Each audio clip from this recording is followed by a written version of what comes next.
Graça e paz, queridos irmãos, bom dia. Queria que você já abrisse a sua Bíblia, por favor, em Colossenses capítulo 2.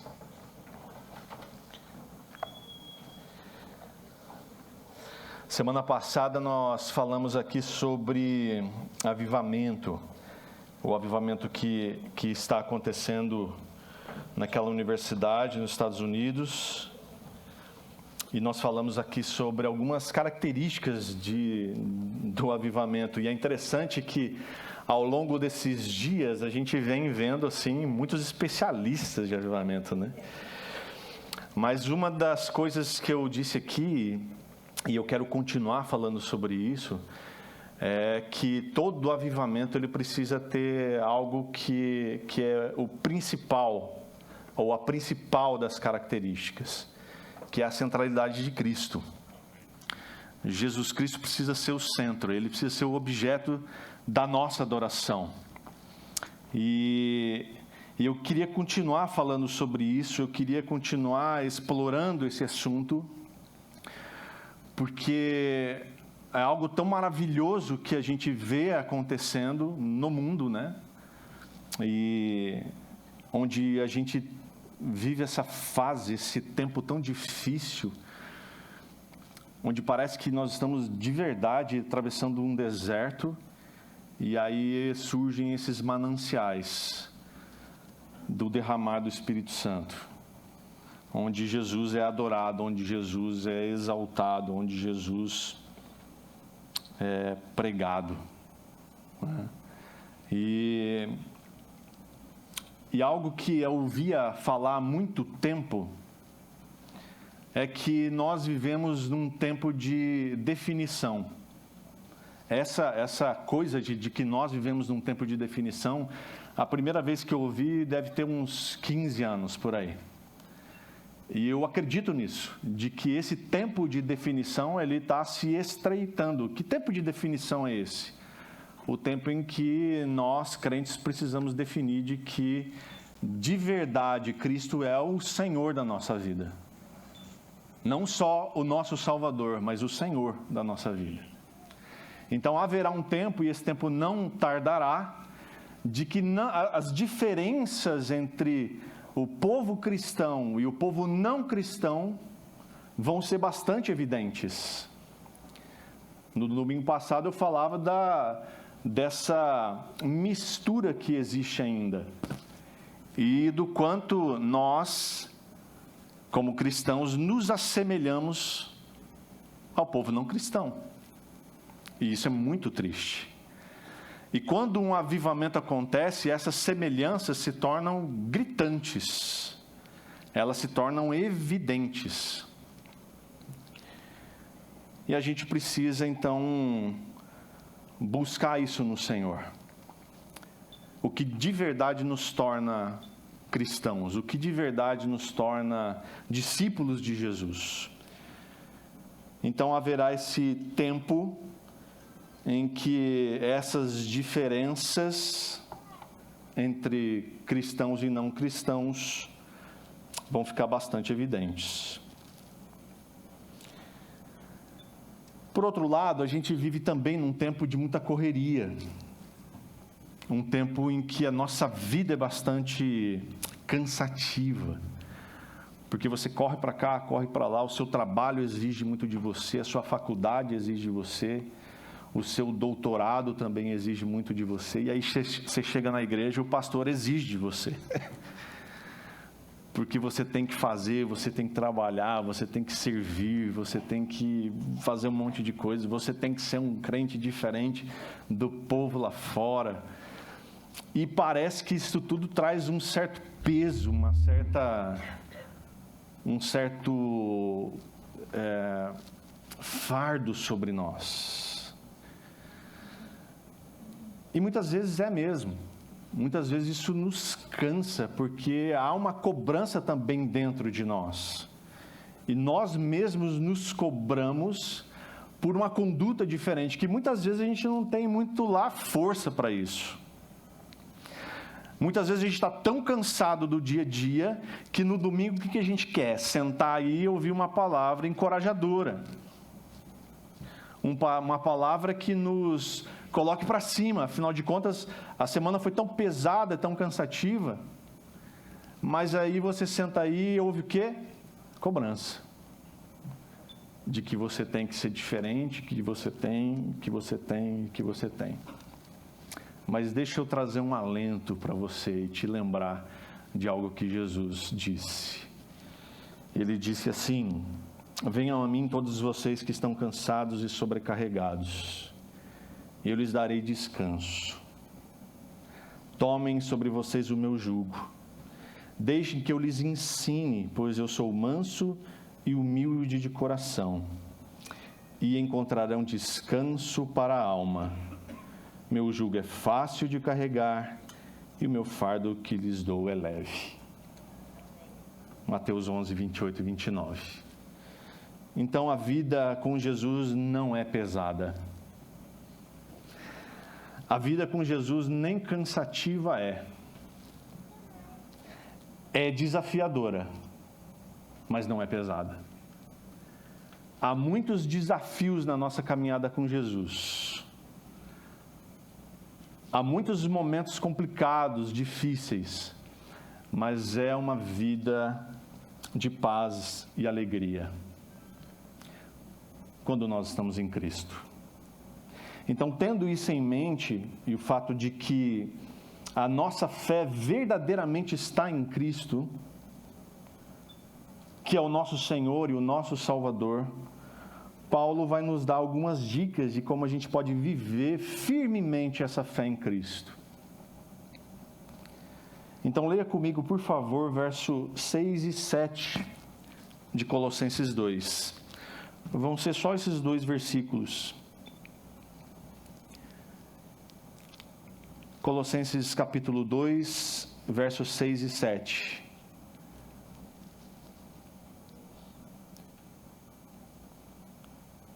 Os jovens que estavam no acampamento falaram: ixi, lá vem de novo. Que eu falei esse mesmo texto com eles lá no acampamento, que aliás foi uma bênção, hein?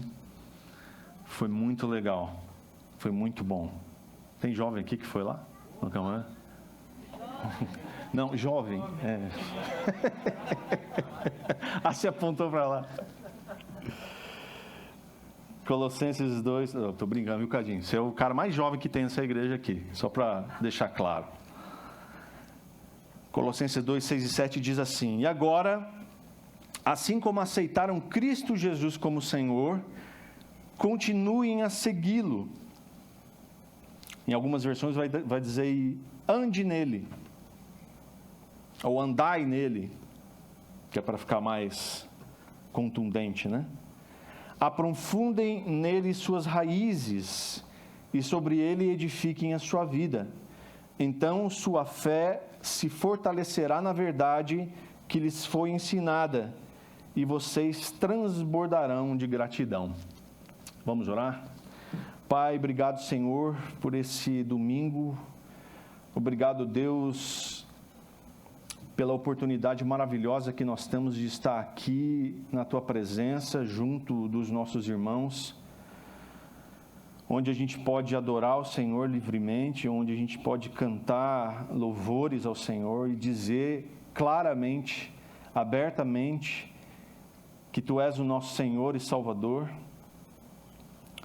E obrigado, Deus, pela Tua palavra, que ela encontre lugar em nosso coração, Pai, em nome de Jesus. Toma cativo agora a nossa mente e o nosso coração, meu Deus.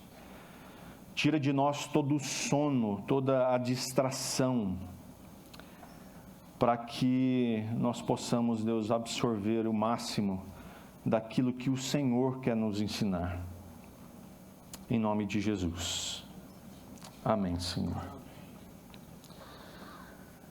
Então, Paulo está dizendo aqui para a gente continuar seguindo a Jesus, estar firme nele, andar nele.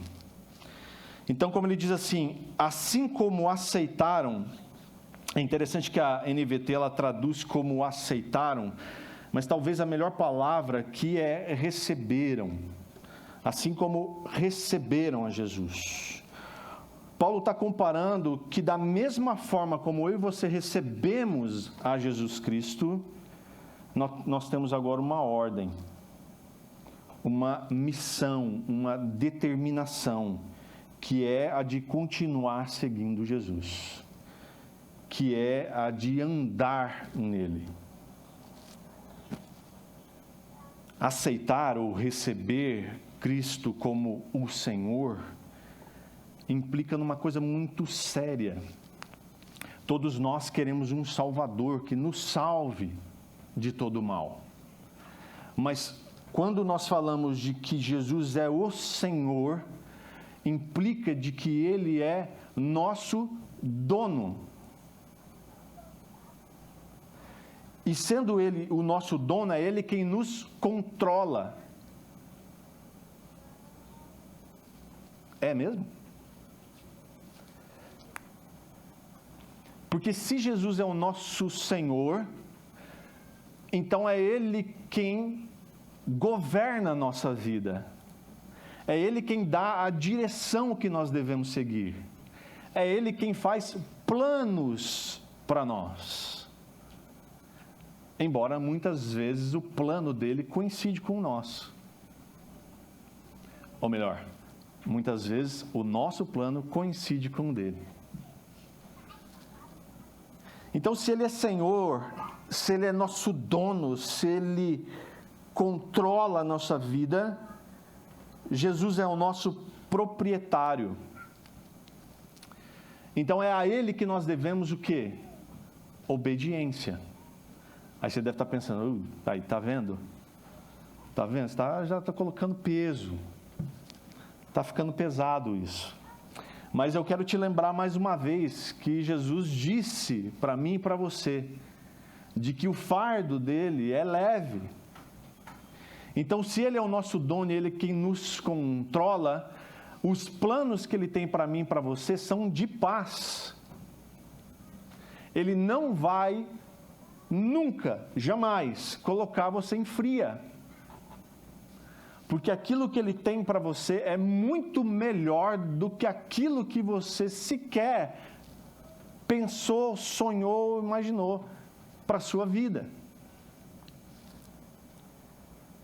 Então, se eu e você o recebemos como Senhor, então nós precisamos confiar de que a nossa vida está em boas mãos, nas mãos daquele que pode todas as coisas, inclusive nos livrar no meio da aflição. E Paulo diz mais, ele diz, andai nele, continue a segui-lo. Isso quer dizer que da mesma forma que nós recebemos a Cristo, de uma forma espontânea, voluntária, nós devemos também viver a vida que Cristo nos propõe a viver. O andar nele significa caminhar o caminho com C maiúsculo, porque ele nos diz que ele é o caminho, ele é a verdade e ele é a vida. Então ande nele, ande com ele, ande por ele. Então, se há um caminho perfeito que vai nos levar à eternidade junto com Ele, esse caminho é Jesus Cristo e a sua verdade, que é a sua palavra. Isso me faz lembrar, enquanto eu preparava essa mensagem, a Ana estava do meu lado ouvindo uma outra mensagem, olha só, né? E ela ouvia uma mensagem em Lucas 24, os discípulos no caminho de Emaús. E aí eu estava escrevendo exatamente essa parte aqui do sermão. Falei, tem muito a ver. Porque os discípulos no caminho de Emaús conheciam Jesus. E eles estavam voltando para casa frustrados, porque algo deu errado, aparentemente. E aí quando Jesus chega neles e pergunta, o que é que vocês estão conversando? E eles, você está vindo de Jerusalém, não sabe?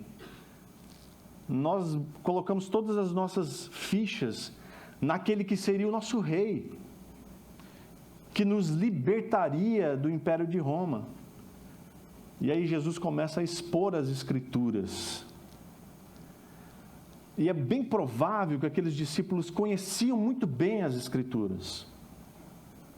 Mas faltava algo para eles, que vai acontecer daqui a pouco, quando eles, enfim, chegam na casa, sentam-se à mesa e Jesus parte o pão com eles. Faltava a revelação de quem é Jesus. Faltava talvez intimidade. Então, muitas vezes a gente conhece as Escrituras, nós sabemos muito bem sobre elas, mas nos falta intimidade. Muitas vezes a gente se inscreve num curso como o de Atos, por exemplo, e a gente vai querer saber quem escreveu o livro de Atos. Foi Lucas. Puxa, que legal, maravilhoso.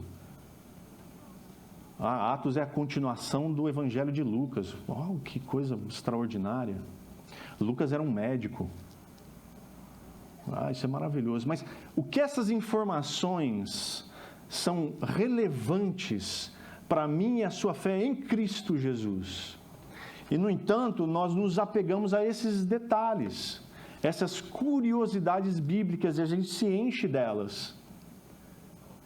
E não faz o exercício de usar a palavra para moldar a nossa vida, para moldar o nosso caráter, e dizer o que é que Lucas escreveu no seu Evangelho e em Atos que serve para transformar a minha vida.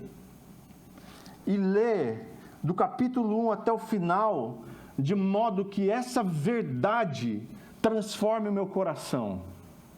É isso que a palavra de Deus faz comigo e com você. Ou é o que ela deveria fazer, quando a gente se abre para isso. Porque se a gente estuda a palavra de uma forma intelectual apenas, nós vamos inchar intelectualmente e não permitir que as verdades bíblicas desçam para o coração e nos cause transformação. E não é isso que o Senhor quer para nós. Então, como é que a gente faz isso?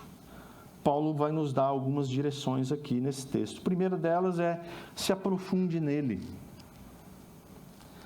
Então, muitos se contentam com um tipo de relacionamento raso, superficial. Isso é nos relacionamentos com as pessoas e é também no relacionamento com Jesus. A gente não permite que Jesus entre lá no mais íntimo do nosso coração. Então, nós somos encorajados aqui nesse texto a ter profundidade nesse relacionamento com Jesus. Paulo usa essa expressão: aprofunde nele as suas raízes, que quer dizer que a gente literalmente precisa estar firmes em Cristo. Lá no acampamento dos jovens, nós fizemos uma trilha debaixo de chuva, foi muito legal. E nós fomos até uma árvore que dizem ter 400 anos de idade, é um salgueiro, né? Salgueiro, enorme, gigantesco. As raízes daquela árvore são impressionantes. E aí a gente estava vendo aquela árvore e conversando sobre esse texto e sobre o que significa estar enraizado em Jesus. E aquele salgueiro exemplifica bem. Se ele tem de fato 400 anos, imagina quantas tempestades aquela árvore já passou. Eu fiquei pensando, que tipo de vento é capaz de derrubar uma árvore dessa?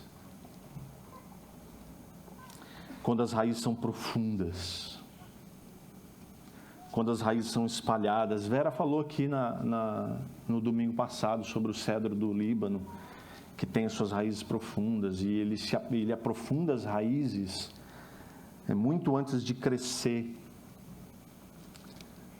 E é isso que Paulo está nos orientando: aprofunde em Cristo as suas raízes.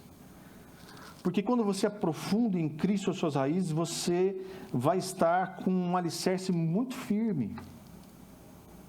E não é qualquer vento, não é qualquer tempestade que vai abalar a sua vida, porque as suas raízes estão profundas. Profundidade significa intimidade com Jesus. significa firmeza nele. Como que está a sua intimidade com Jesus? Sabe, Jesus conhece o mais profundo do nosso coração, Ele sabe, Ele conhece. Mas quando a gente se relaciona com Ele, você consegue conversar com Ele sobre as suas intimidades? Sobre aquilo que é mais íntimo e você não tem coragem de conversar com ninguém?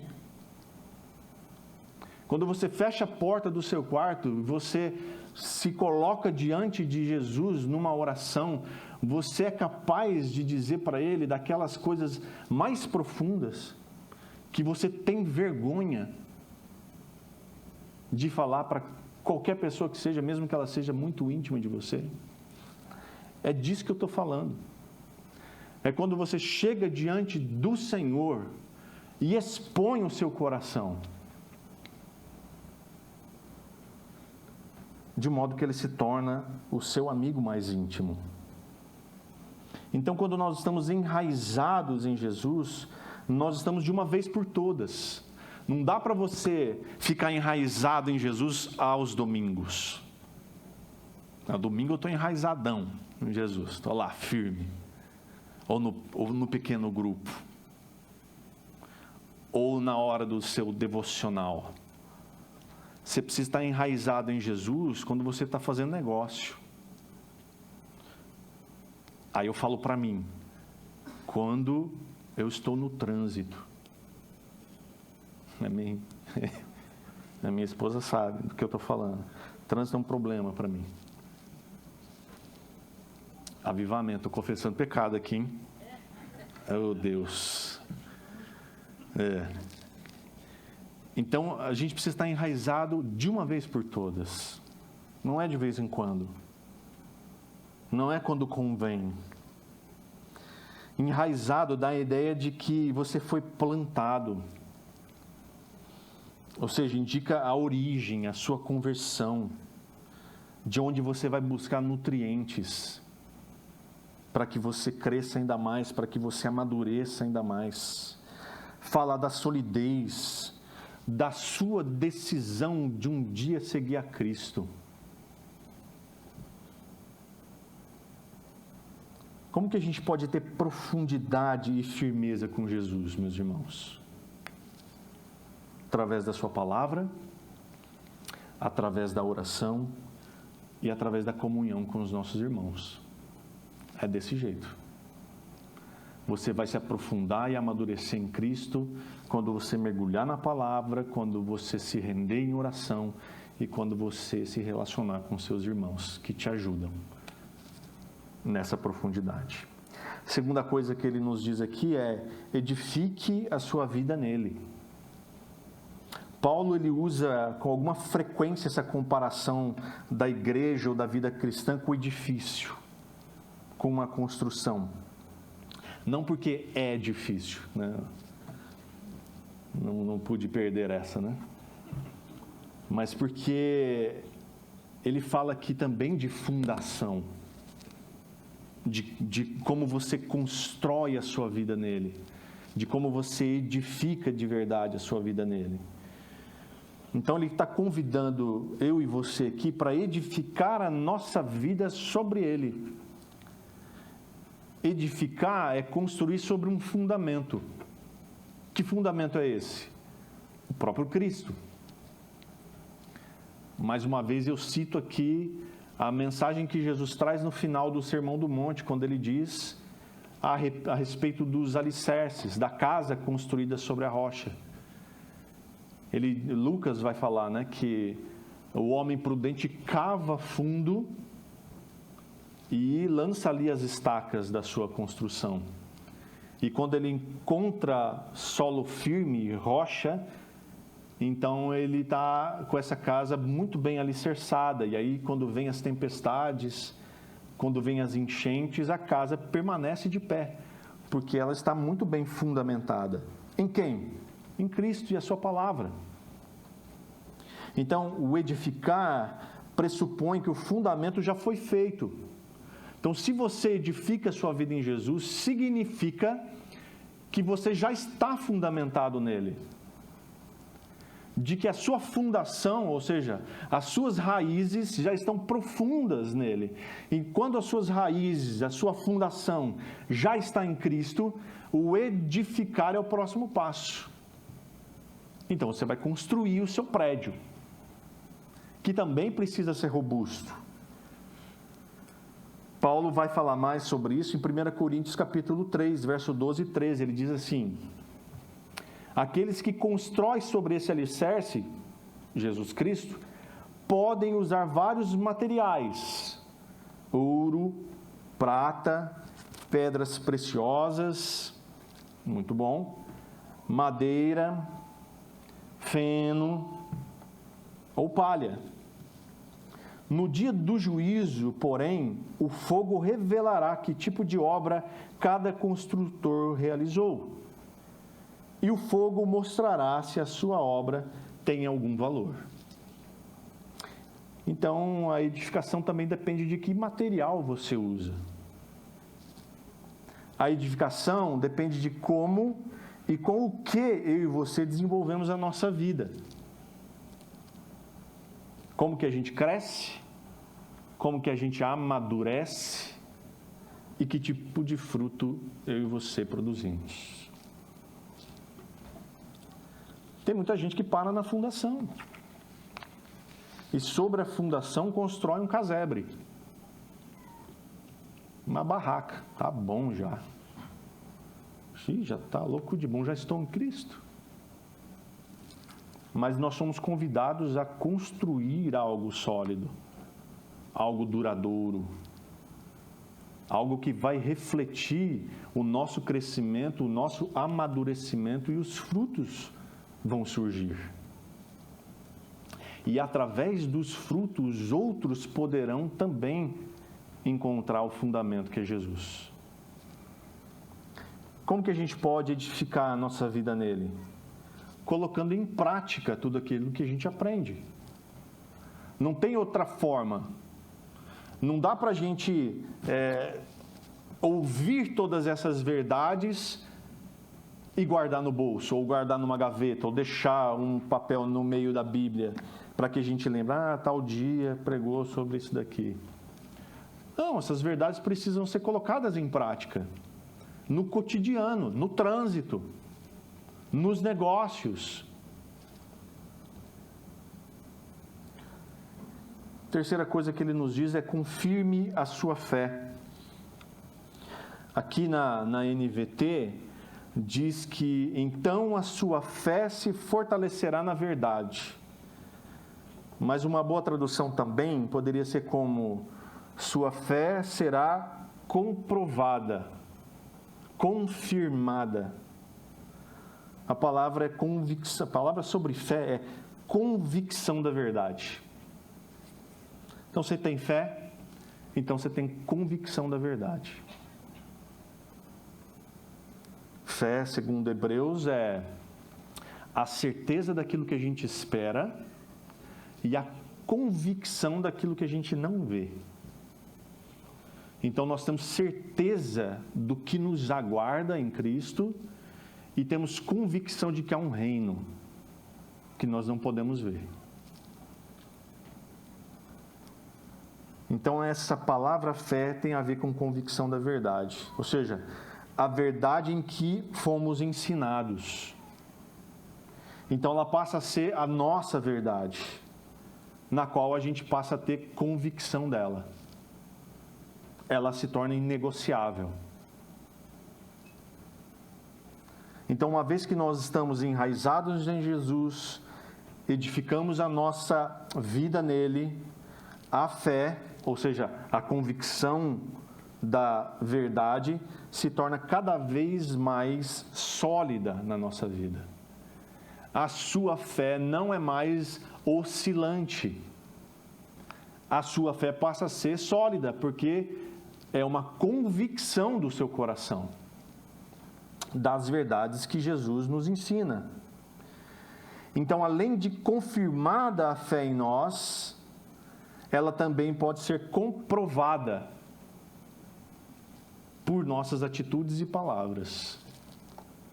Então, quem nos ouve e quem repara no nosso comportamento vai comprovar a fé que há em nós.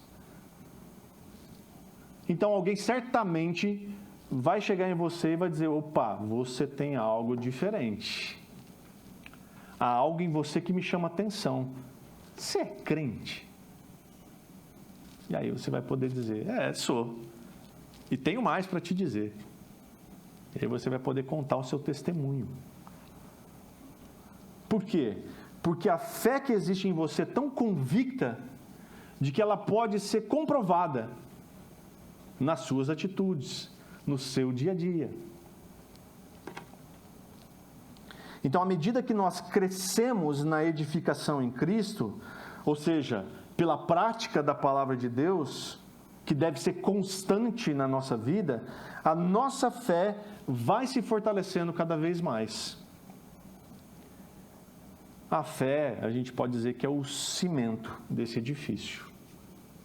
É o que a gente usa para dar liga. E a quarta coisa que Paulo nos ensina aqui e nos orienta é transborde de gratidão. O resultado é, sem dúvida nenhuma, um transbordar de gratidão. Quando nós estamos enraizados em Cristo e edificamos a nossa vida nele, a nossa fé é confirmada e então nós estaremos o quê? Satisfeitos nele. E quando nós estamos satisfeitos, nós somos gratos. Você já viu alguém insatisfeito, feliz? Ou alguém agradecer por estar insatisfeito? Quando você está satisfeito, você é grato e, consequentemente, você fica alegre. A gratidão é o caminho para a alegria. A gratidão coloca um sorriso no seu rosto. A gratidão faz com que você fique mais feliz. Então, sendo a gratidão a receita para a alegria, a gente pode pensar assim: bom, se falta alegria na nossa vida, é porque nós não estamos sendo gratos. Se nós não estamos sendo gratos, é porque nós não estamos satisfeitos. Se nós não estamos satisfeitos, é porque a nossa vida não está se desenvolvendo adequadamente nele. E se nós não estamos amadurecendo, é porque as nossas raízes são superficiais. Então começa com a profundidade. Quando eu estou aprofundado em Cristo, eu tenho firmeza nele. E se eu tenho firmeza nele, eu posso edificar uma construção sobre ele, que é a minha vida. E quando eu edifico essa construção, é porque eu tenho convicção de que os meus alicerces são firmes. Portanto, eu tenho fé. E se eu tenho fé, eu passo a ser satisfeito naquilo que o Senhor tem me dado. E quando eu estou satisfeito, então eu sou feliz. Hoje cedo estava olhando ali o Instagram e tal, e aí apareceu uma musiquinha que dizem que é viral agora, né? Mas eu achei muito legal a musiquinha que ela diz, é em inglês, né? Sorte que tinha legenda. Então diz assim: obrigado pelos raios de sol. Thank you for sunshine. Acertei, Anitta? Ele diz: obrigado pela chuva. Obrigado pela alegria. Obrigado pela dor. É um belo dia. E aquela musiquinha tão simples, tão assim, já de um menininho cantando. Eu falei: meu Deus do céu. Quando a gente está satisfeito, a gente olha para fora e a gente agradece: Deus, obrigado pelo sol que raia lá fora. Está calor, mas é tão bom. Mas quando chove, a gente pode olhar para fora e dizer também da mesma forma: Deus, obrigado por essa chuva que cai lá fora. E quando nós estamos alegres, a gente pode agradecer a Deus e dizer: Deus, obrigado pela alegria no meu coração. Mas quando nós estamos com dor, nós queremos nos livrar dela o mais rápido possível. E isso é humano. Isso é legítimo. Mas a dor nos ensina. E só a maturidade em Cristo Jesus faz a gente reconhecer os benefícios da dor.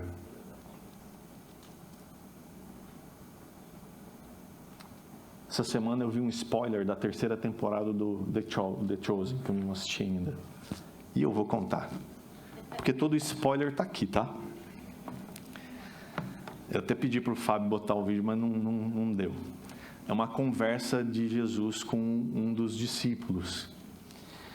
E na série, esse discípulo, que é o Tiago Menor, ou Tiaguinho, como eles chamam, ele tem uma deficiência. E Jesus está curando muitas pessoas. E o Tiaguinho continua deficiente. E aí o Tiaguinho resolve conversar com Jesus. Ele chega em Jesus.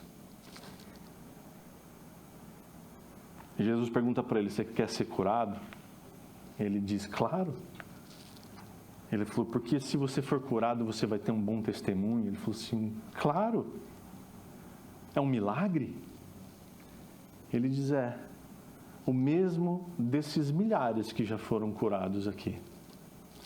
Mas você pode ter um testemunho diferente. De como você, mesmo na sua deficiência, continuou fiel. Continuou firme na sua caminhada comigo. Sabendo que lá no céu você estará livre dela. Só gente madura sabe que, apesar das nossas deficiências, nós continuamos firmes em Cristo. Só gente madura sabe que, apesar da sua falta de dinheiro, você continua firme em Cristo. Só gente madura sabe que o seu problema no trânsito, o seu problema com a ira, o seu problema, seja ele qual for, não é tratado com desdém por Cristo Jesus. Ele não é indiferente à sua dor. Mas o que interessa de verdade é o tipo e a profundidade do seu relacionamento com Ele, mesmo que você não seja curado. Mesmo que o seu problema não seja resolvido. Ontem eu e a Ana conversávamos sobre um problema que nós temos. E aí a gente conversava e dizia: e se Deus vai resolver esse problema quando nós dois já não estivermos mais nesse mundo? Mesmo assim, a gente precisa continuar firmes nele, confiando de que Ele é Senhor. Ele é dono das nossas vidas. E Ele trata tudo como lhe apraz. Então eu e você precisamos simplesmente transbordar de gratidão. À medida que nós temos a nossa fé confirmada, à medida que nós edifiquemos nele a nossa vida, à medida que nós aprofundemos nele o nosso relacionamento e à medida que nós andamos com ele.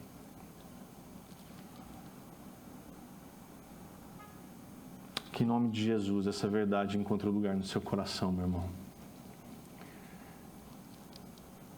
E que se essa verdade encontrar lugar no seu coração, então nós estamos a um passo de um avivamento. então o Senhor se derrama sobre nós. Vamos orar?